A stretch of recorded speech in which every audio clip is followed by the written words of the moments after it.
વિદ્યાર્થી મિત્રો, આજે આપણે ધોરણ 8માં અંગ્રેજી વિષય ભણીશું.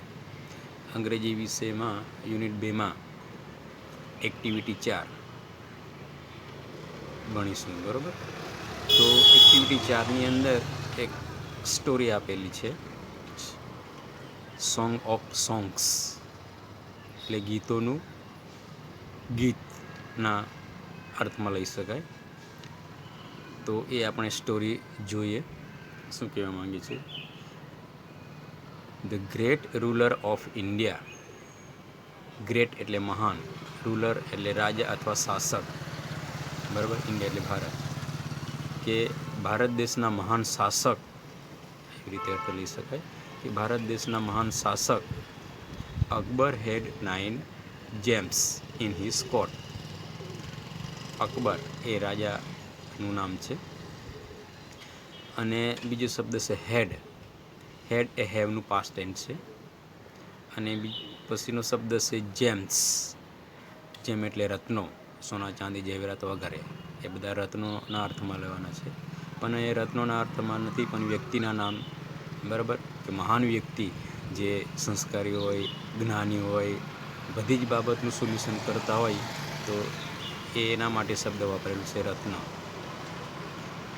In his court. કોર્ટ એટલે દરબાર, કે રાજાના દરબારમાં 9 રત્નો હતા. Akbar had 9 gems in his court, કે રાજાના દરબારમાં 9 રત્નો હતા. The 9 gems were the greatest in their own field. જે 9 રત્નો હતા એની વાત કરેલી છે. એ ગ્રેટેસ્ટ એટલે સૌથી મહાન. ગ્રેટેસ્ટ એટલે સૌથી મહાન. અને બીજો શબ્દ છે ઓન. ઓન એટલે પોતાના. અને બીજો શબ્દ છે ફિલ્ડ્સ. ફિલ્ડ એટલે ક્ષેત્ર અથવા વિસ્તારના અર્થમાં લેવાનો છે. જે રાજાના 9 રત્નો હતા એ પોતપોતાના વિસ્તારમાં સૌથી મહાન પારંગત હતા, મહાન વિદ્વાન હતા. One of them was Tansen. અને તાનસેન તેમાંથી એક રત્ન હતા. A great musician. અને તે મહાન સંગીત શાસ્ત્રી હતા. તાનસેન મહાન સંગીત શાસ્ત્રી હતા. He played different type of musical tunes. He એટલે તાનસેન. પ્લેયડ, ટુ પ્લેનું પાસ્ટ ટેન્સ પ્લેયડ. ડિફરન્ટ એટલે વિવિધ અથવા અલગ અલગ. અને પછી શબ્દ છે મ્યુઝિકલ એટલે સંગીત. અને બીજો શબ્દ છે નોટ. નોટ્સ એસ લાગેલું છે. નોટ્સ એટલે સુરો. નોટ એટલે સુર. તો એ તાનસેનને એ વિવિધ રીતે મ્યુઝિકલ સુરો સંભળાવતા. He played different type of musical tunes. એ વિવિધ પ્રકારના સંગીતના સુરો વગાડતા. For the king. ફોર એટલે માટે.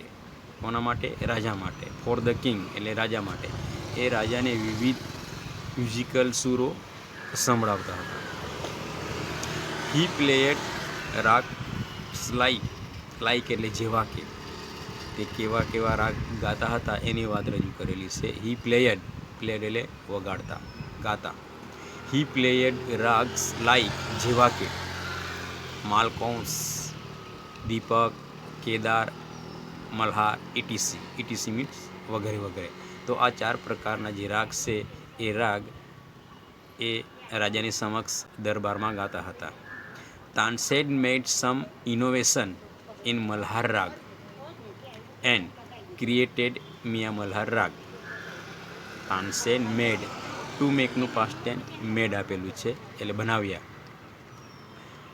સમ એટલે કેટલાક અથવા કોઈક અથવા થોડો. ઇનોવેશન એટલે ફેરફાર. ઇનોવેશન મીન્સ ફેરફાર. ઇન મલ્હાર રાગ. જે મલ્હાર રાગ છે એ મલ્હાર રાગની અંદર એણે જાતે જ થોડો ઘણો ફેરફાર કરી. એન્ડ ક્રિએટેડ, ટુ ક્રિએટ એટલે રચવું અથવા રચના કરવી. ક્રિએટેડ એટલે રચના કરી. મિયા મલ્હાર રાગ. તો એણે મલ્હાર રાગમાં પોતે થોડો ફેરફાર કરી અને મિયા મલ્હાર રાગની રચના કરી. One evening the king was in his court. એક સાંજે રાજા એના દરબારમાં હતા. He said to Tansen. Said એટલે બોલ્યા, ટુ સેનું past tense said. He said to Tansen, એ રાજા પોતે એ તાનસેનને બોલ્યા. શું બોલ્યા? ઉસ્તાદજી. એ યાદ રાખજો, આ બધા શબ્દ અવતરણ ચિહ્નમાં જેટલા પણ વાક્ય છે, શબ્દ છે, એ બધા યાદ રાખવાના છે. કેમ કે વાક્ય કોણ બોલે છે, કોને કહે છે, અથવા રાજા તાનસેન માટે કયો શબ્દ વાપરે છે. એવી રીતે એક શબ્દમાં સવાલ પૂછાય, ખરા ખોટા ખાલી જગ્યા ગમે તે પણ પૂછાય. એટલે આપણા આવા જે અવતરણ ચિહ્નમાં હોય એવા ચિહ્નવાળા શબ્દ અથવા વાક્યને બરાબર યાદ રાખવાના. તો હી સેડ ટુ તાનસેન એટલે કે રાજા તાનસેનને શું બોલ્યા? ઉસ્તાદજી, play something new on your tanpura and make us happy. રાજા તાનસેનને કહે છે કે પ્લે સમથિંગ, પ્લે એટલે વગાડવું, અને સમથિંગ એટલે અમુક અથવા કંઈક, new on your tanpura, new એટલે નવું, યોર તાનપુરા તમારા તાનપુરા એક સંગીતનું સાધન છે, એન્ડ મેક અસ હેપી અને અમને ખુશ કર. તો રાજા તાનસેનને આવી રીતે વાત કરે છે કે ઉસ્તાદજી, તમે તમારા તાનપુરામાં કંઈક નવું વગાડો અને અમને ખુશ કરો. તાનસેન એગ્રીડ. ટુ એગ્રી એટલે સહમત થવું, એગ્રીડ એટલે સહમત થયા. તાનસેન રાજાની વાત ટાળી શક્યા નહીં, એટલે એણે સહમતિ બતાવી ગાવા માટે. He took his tanpura. Took, to ટેકનું past tense took. To take એટલે લેવું, ટુક એટલે લીધું અથવા લીધા. એણે એનો જે તાનપુરો છે એ લીધો. હી સ્ટાર્ટેડ ધ રાગ દરબારી, અને પછી એણે દરબારી રાગ ગાવાનું શરૂ કર્યું. ધ કોર્ટ બીકેમ કામ એન્ડ ક્વાઇટ. ધ કોર્ટ એટલે કે દરબાર, બીકેમ એટલે બનવું અથવા થવું, બરાબર. ટુ બીકમ એટલે થવું અથવા બનવું, એ પાસ્ટ ટેન્સ છે બીકેમ, બન્યું, થયું. કામ, કામ એટલે શાંત, એન્ડ ક્વાઇટ, ક્વાઇટ એટલે ચૂપ, નીરવ. People forgot everything around them. તાનસેને એ તાનપુરો લઈને એવી રીતે રાગ દરબારી ગાયા કે આખો જે દરબાર છે એ આખો દરબાર એકદમ ચૂપ, શાંત, નીરવ, કોઈ પણ જાતનો અવાજ ન આવે એવી રીતના સંભળાય, એવી રીતનો એ ચૂપચાપ બેઠા અને સાંભળતા. એટલે પીપલ એટલે કે લોકો. People forgot everything. ટુ ફોરગેટનું પાસ્ટ ટેન્સ ફોરગોટ છે, ભૂલી જવું, અને ફોરગોટ એટલે ભૂલી ગયા. લોકો બધું જ ભૂલી ગયા, એવરીથિંગ એટલે બધું જ. અરાઉન્ડ ધેમ, અરાઉન્ડ એટલે આજુબાજુ, કે આજુબાજુ કોણ બેઠો છે, અમે ક્યાં બેઠા છે, એટલા તલ્લીન થઈ ગયા સંગીતની અંદર, એના સૂરની અંદર એટલા બધા તલ્લીન થઈ ગયા કે પોતે ક્યાં બેઠાના, આજુબાજુ કોણ છે એ બધું જ ભૂલી ગયા. આફ્ટર સમ ટાઈમ, આફ્ટર એટલે પછી, સમ એટલે થોડા સમય પછી, થોડા સમય પછી ધ કિંગ લુકડ અપ, પછી રાજાએ ઉપર જોયું. અપ એટલે ઉપર, ટુ લુક એટલે જોવું. થોડા સમય પછી રાજાએ ઉપર જોયું. His eyes bright with praise. His એટલે રાજાની, રાજાની જે આંખો છે, આઈસ એટલે આંખો, બ્રાઇટ એટલે ચમકતી, અને બીજો શબ્દ છે પ્રેઇઝ એટલે વખાણ, કે રાજાની જે આંખો છે એ પહેલાં તાનસેનને વખાણ કરે છે. વન્ડરફુલ, વન્ડરફુલ એટલે અદ્ભુત. હી સેડ, રાજા બોલ્યા કે his eyes bright with praise. Praise એટલે વખાણ, બ્રાઇટ એટલે ચમકતા,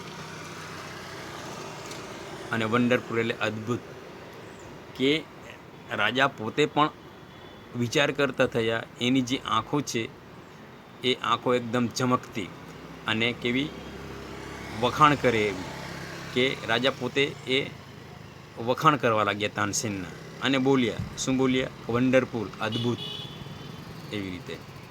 બરાબર. તો આપણે આજે અહીંયા સુધી ચલાવીશું 2 પેરેગ્રાફ, અને 2 પેરેગ્રાફના હું તમને ન્યૂ વર્ડ્સ લખાવીશ, અને ન્યૂ વર્ડ્સ પછી MCQ અને 5 સવાલ અને ખરા ખોટા. આ 2 પેરેગ્રાફમાંથી જે બી કંઈક નીકળે છે પ્રશ્નો એ હું તમને લખાવીશ. એટલે ન્યૂ વર્ડ્સ, MCQ અને સવાલ જવાબ અને ખરા ખોટા, આટલા તમારે તમારી નોટમાં લખવાનું છે, અને એ ગૃહ કાર્ય તરીકે તમારે લખવાનું છે. બરાબર. બાકીનું હવે પછીના પીરિયડ આપણે સમય આવતા લગભગ બુધવારે ચલાવીશું.